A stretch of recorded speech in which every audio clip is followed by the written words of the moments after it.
నమస్కారం మిత్రులారా. మనలో చాలామంది భగవద్గీత అంటే కేవలం దేవుడి పూజలు, ముసలి వయసులో చదువుకునే గ్రంథం అనుకుంటారు. కానీ అది నిజం కాదు.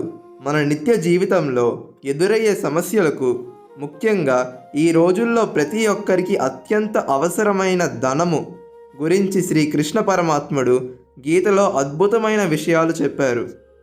ధనాన్ని ఎలా సంపాదించాలి, సంపాదించిన ధనం మన ఇంట్లో నిలవాలంటే ఏం చెయ్యాలి అనే విషయాలను ఈరోజు మనం ఈ వీడియోలో అందరికీ అర్థమయ్యేలా చాలా సులభంగా తెలుసుకుందాం.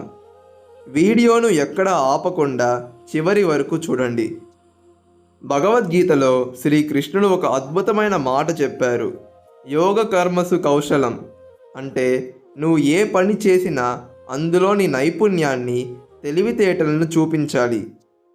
ఈ రోజుల్లో చాలామంది సులభంగా డబ్బులు ఎలా సంపాదించాలి, ఏ దారిలో వెళ్తే త్వరగా సంపద వస్తుంది అని మార్గాలు వెతుకుతుంటారు.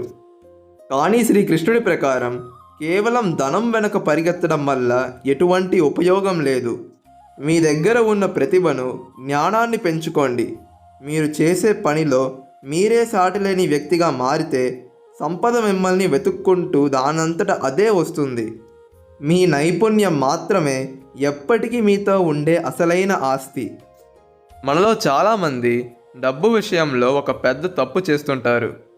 పొరుగువాడు ఏదో వ్యాపారం పెట్టి లక్షలు సంపాదిస్తున్నాడని వినగానే మనకు ఆ రంగం గురించి ఏమీ తెలియకపోయినా కేవలం దురాశ లేదా అసూయతో మన దగ్గర ఉన్న సొమ్మంతా అందులో పెట్టేస్తాం. శ్రీకృష్ణుడు ఏం చెబుతున్నారంటే ఎప్పుడు భావోద్వేగాలకు లొంగిపోయి నిర్ణయాలు తీసుకోకూడదు. ఆశతో కాకుండా మీ బుద్ధితో, వివేకంతో ఆలోచించాలి. మార్పు అనేది సృష్టి నియమం. ఇది మనందరికి తెలిసిన జగద్గురువు మాట. ఈ సూత్రం మన ఆర్థిక జీవితానికి కూడా ఖచ్చితంగా వర్తిస్తుంది. ఒకప్పుడు వ్యాపారాలు ఎలా ఉండేవో ఆలోచించండి. కేవలం వీధి చివరిలో చిన్న చిన్న అంగళ్ళు మాత్రమే ఉండేవి. కానీ ఈరోజు పరిస్థితి మారిపోయింది. అంతా సాంకేతికత ఆధునికమయమైపోయింది. ఎవరైతే మారుతున్న కాలానికి అనుగుణంగా తమ వ్యాపారాలను, ఆలోచనలు మార్చుకుంటారో వారు మాత్రమే సమాజంలో నిలబడతారు, ధనాన్ని సంపాదిస్తారు. నేను పాత పద్ధతిలోనే ఉంటాను అంటే ఈ కాలంలో ఎదగడం చాలా కష్టం. మారుతున్న లోకానికి తగినట్టుగా కొత్త విషయాలను నేర్చుకోవడం అలవాటు చేసుకోవాలి. భగవద్గీతలో శ్రీకృష్ణుడు జనక మహారాజు గురించి చెబుతూ ఒక మాట అంటారు.